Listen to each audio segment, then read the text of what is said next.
Dinner time வந்தாச்சு. நான் இன்றைக்கி டின்னருக்கு வந்து நம்மளோட சப்ஸ்கிரைபர் ஒருத்தவங்க வந்து மலேசியாவிலேருந்து இந்த பீஹூன் நூடுல்ஸ் ரைஸ் வெர்மிசலி வாங்கி கொடுத்து விட்டாங்கல்ல. ஸோ இதை தான் இன்றைக்கி வந்து ஸ்டர் ஃப்ரை பண்ணி ஃப்ரைட் நூடுல்ஸ் வந்து பண்ண போகிறேன். அதுக்கு இன்க்ரீடியன்ட்ஸ் எல்லாமே எடுத்து வச்சுட்டேன். என்னெல்லாம் இன்க்ரீடியன்ட்ஸ்னு பார்த்தீங்கன்னா கேபேஜு, கேரட்டு எல்லாத்தையும் கட் பண்ணியிருக்கேன். ஸ்ப்ரிங் ஆனியனோட ஒயிட் பார்ட் தனியாக வச்சுருக்கேன், க்ரீன் பார்ட் கடைசி போடுறதுக்கு தனியாக வச்சுருக்கேன், பூண்டு நிறைய கட் பண்ணி வச்சுருக்கேன், சில்லி சாஸ் வச்சுருக்கேன், கொத்தமல்லி கீரை, soya sauce, vinegar, tomato ketchup, sugar, salt, pepper. ப்ரோட்டீனுக்கு டோஃபு வச்சுருக்கேன், எக்கு வச்சுருக்கேன், சிக்கன் வச்சுருக்கேன். ஸோ நீங்கள் ஏதாவது ஒன்று ஆட் பண்ணிக்கலாம், ப்ரான்ஸ் ஆட் பண்ணிக்கலாம். அதுக்கப்புறம் எண்ணெய். இது வந்து கார்ன்ஸ்டார்ச். இது வந்து இந்த சிக்கனை வந்து நம்ம வெல்வெட்டிங் பண்ணி ஃப்ரை பண்ணி எடுக்கிறதுக்கு கார்ன்ஸ்டார்ச். நான் யூஸ் பண்ணுற நூடுல்ஸ் இது தாங்க. இது வந்து பீஹூன் இதிலே போட்டிருக்காங்க பாருங்கள், ரைஸ் வெர்மிசலி. இந்த நூடுல்ஸ் வச்சு தான் இன்றைக்கி நம்ம வந்து இந்த ஃப்ரைட் நூடுல்ஸ் பண்ண போகிறோம். ஸோ இந்த நூடுல்ஸ் வந்து எப்படி ப்ரிப்பேர் பண்ணணுங்கிறது பின்னாடியே போட்டிருப்பாங்க. இதில் வந்து இதை ஹாட் வாட்டரில் 1 நிமிஷம் சோக் பண்ணி நீங்கள் வந்து யூஸ் பண்ணிக்கலாம் அப்படின்னு போட்டிருக்காங்க. அதே தான் நானும் ஃபாலோ பண்ண போகிறேன். இப்போ ஃபஸ்ட்டு நம்ம வந்து ஸ்டர் ஃப்ரை எல்லாமே பண்ணி ரெடி பண்ணிட்டோன்னா அடுத்து நம்ம இதை வந்து சோக் பண்ணிடலாம். நம்மளோட இந்த நூடுல்ஸ்க்கு உண்டான சாஸ் ரெடி பண்ணிடலாம். அதுக்கு சில்லி சாஸ், அதுக்கப்புறம் டொமேட்டோ கெச்சப், சோய் சாஸ், வினிகர். நான் பிளாக் வினிகர் ஆட் பண்ணுறேன். சுகர் ஆட் பண்ணிக்கோங்க. ஒரு 1/4 கப் அளவுக்கு தண்ணி. எல்லாத்தையுமே நல்லா மிக்ஸ் பண்ணிடலாம். இதுதான் உங்களோட நூடுல்ஸ்க்கு உண்டான சாஸ். ஸோ நம்மளோட நூடுல்ஸ்க்கு உண்டான சாஸ் வந்து ரெடி. இப்போ நம்ம இந்த சிக்கனுக்கு வந்து மேரினேஷன் வந்து ரெடி பண்ண போகிறோம். நான் 2 சிக்கன் பிரெஸ்ட்டை கட் பண்ணி வச்சுருக்கேன், ஸ்லைஸ் பண்ணி வச்சுருக்கேன். இதுக்கு தேவையான அளவு உப்பு ஆட் பண்ணிக்கோங்க, கூடவே பெப்பர்.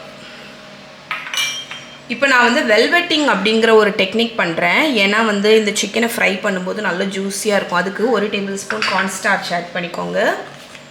யூஸ்வலாக பேக்கிங் சோடா ஆட் பண்ணுவேன், பட் இந்த வாட்டி ஆட் பண்ண போகிறதுல 2 டேபிள் ஸ்பூன் எண்ணெய். இப்போ இதை நல்லா மிக்ஸ் பண்ணிட போகிறோம். இந்த கார்ன்ஸ்டார்ச் வந்து நம்ம சிக்கனில் ஒரு கோட்டிங் மாதிரி கொடுக்கும். அது வரைக்கும் நல்லா மிக்ஸ் பண்ணிடுங்க.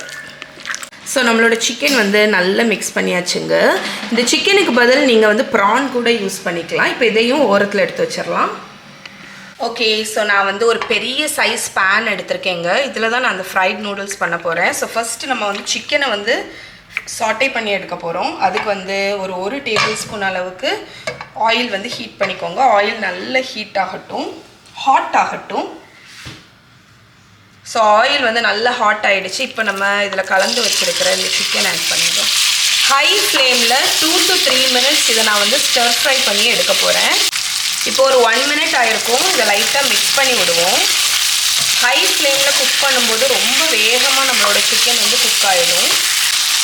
ஓகே, ஒரு 2-3 மினிட்ஸ் பார்த்தீங்கன்னா நம்மளோட சிக்கன் வந்து கம்ப்ளீட்டாக குக் ஆகிடுச்சுங்க. இதில் நான் இப்போ எக்ஸ்ட்ரா ஒரு இன்க்ரீடியண்ட் ஆட் பண்ண போகிறேன். என்னன்னு பார்த்தீங்கன்னா ஒரு 1/2 டீஸ்பூன் ரெட் சில்லி பவுடர். எனக்கு வந்து இந்த சிக்கன் கொஞ்சம் ஒயிட்டாக இருக்குல்ல, ஸோ அந்த ஸ்பைஸும் வேணும், கொஞ்சம் ரெட் கலரில் ஆகணும். அதனால ஸோ அதை போட்டு ஒரு 30 செகண்ட்ஸ் ஃப்ரை பண்ணி நம்ம தனியாக ஒரு பவுலில் மாற்றிடலாம். ஓகே, இப்போ நம்மளோட சிக்கன் வந்து நல்லா குக் ஆகிடுச்சுங்க. இதை ஒரு பிளேட்டில் மாற்றிட போகிறேன். இப்போ இதே பேனில் நம்மளோட செகண்ட் ப்ரோட்டீன் குக் பண்ண போகிறோம். அதுக்கு 1 டேபிள் ஸ்பூன் ஆயில் ஆட் பண்ணியிருக்கேன். டோஃபு ஆட் பண்ணிடலாம். டோஃபுக்கு தேவையான லைட்டாக சால்ட் மட்டும் ஆட் பண்ணுறேன். இதை ஒரு 2 மினிட்ஸ் நம்ம இதே ஆயிலில் போட்டு டாஸ் பண்ண போகிறோம். டோஃபு லைட்டாக ஃப்ரை ஆகிடுச்சா, நான் என்ன பண்ண போகிறேன்னா இந்த டோஃபுக்கு லேஸாக ஒரு ஃப்ளேவர் கொடுக்கறதுக்கு இங்கே மிக்ஸ் பண்ணி வச்சுருக்கிற சாஸில் ஒரு 2 டேபிள் ஸ்பூன் சாஸ் வந்து ஆட் பண்ண போகிறேன். இந்த டோஃபு வந்து ஒரு ஸ்பஞ்ச் மாதிரி, நீங்கள் என்ன ஆட் பண்ணுறீங்களோ அதை அப்படியே அப்சர்வ் பண்ணிவிடும். ஓகே, நம்மளோட டோஃபு நல்லா ஃப்ரை ஆகிடுச்சு பாருங்கள், நல்ல கோல்டன் கலர் ஆகிடுச்சு. இப்போ இதையுமே நம்ம சிக்கன் வச்சுருக்கோம்ல அதே பிளேட்டில் மாற்றிடலாம். ஸோ ஸ்டர் ஃப்ரை பண்ணுறதுக்கு ஒரு 2 டேபிள் ஸ்பூன் ஆயில் ஆட் பண்ணிக்கோங்க. கார்லிக், நிறைய கார்லிக் கட் பண்ணி வச்சுருக்கேன், அதை ஆட் பண்ணிக்கோங்க. ஸ்ப்ரிங் ஆனியனோட ஒயிட் பார்ட். இந்த ரெண்டுமே நல்ல ஒரு ஃப்ளேவர் கொடுக்கும். ஸோ கார்லிக்கும் ஸ்ப்ரிங் ஆனியனும் ஆட் பண்ணியாச்சு. இதை வந்து ஹை ஹீட்டில் ஒரு 1 மினிட் நம்ம அந்த அரோமா வர்ற வரைக்கும் ஃப்ரை பண்ணலாம். கார்லிக் நல்லா ஃப்ரை ஆகிடுச்சு. இப்போ வெஜிடபிள்ஸ் ஆட் பண்ணிடலாம். நான் வந்து கேரட்டும் கேபேஜும் வச்சுருக்கேன். நீங்கள் மஷ்ரூம், எது வேணாலும் ஆட் பண்ணிக்கலாம். இப்போ வெஜிடபிள்ஸ் ஆட் பண்ணிவிட்டு இந்த வெஜிடபிள்ஸை அந்த கார்லிக் ஆனியனு கூட ஹை ஃப்ளேமில் 2 மினிட்ஸ் நம்ம வந்து ஃப்ரை பண்ண போகிறோம்.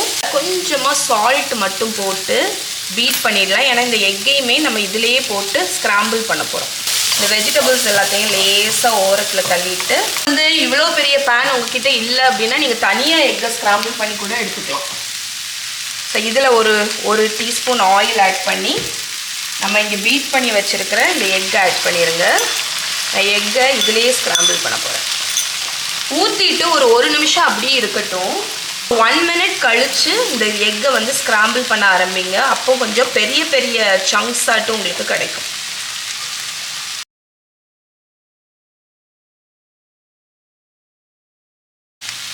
ஸோ இங்கே பாருங்கள், நம்மளோட எக்கு வந்து நல்ல பெரிய பெரிய சங்க்ஸ் ஆட்டு ஸ்க்ராம்பிள் ஆயாச்சு.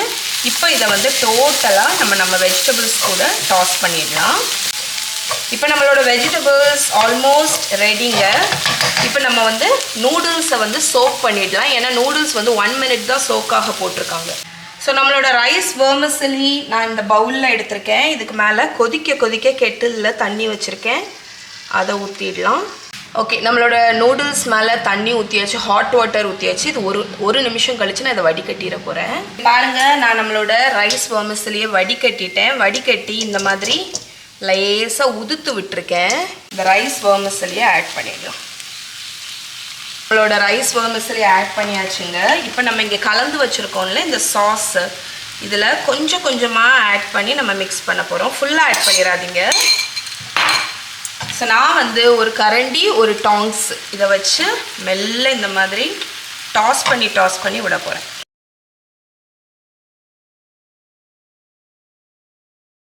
நான் வந்து சாஸ் ஆட் பண்ணி நல்லா டாஸ் பண்ணி நம்மளோட ஃப்ளேவர் லைக் நீங்கள் வந்து இதை டேஸ்ட் பண்ணி பாருங்கள். உங்களுக்கு என்ன ஃப்ளேவர் எக்ஸ்ட்ராவாக வேணும்னு தோணுதோ அதை ஆட் பண்ணிக்கோங்க.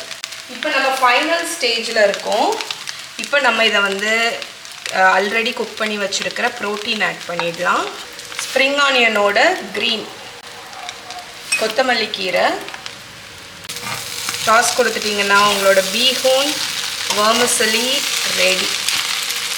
ஃபைனலாக நம்மளோட beehoon chicken beehoon noodles ready.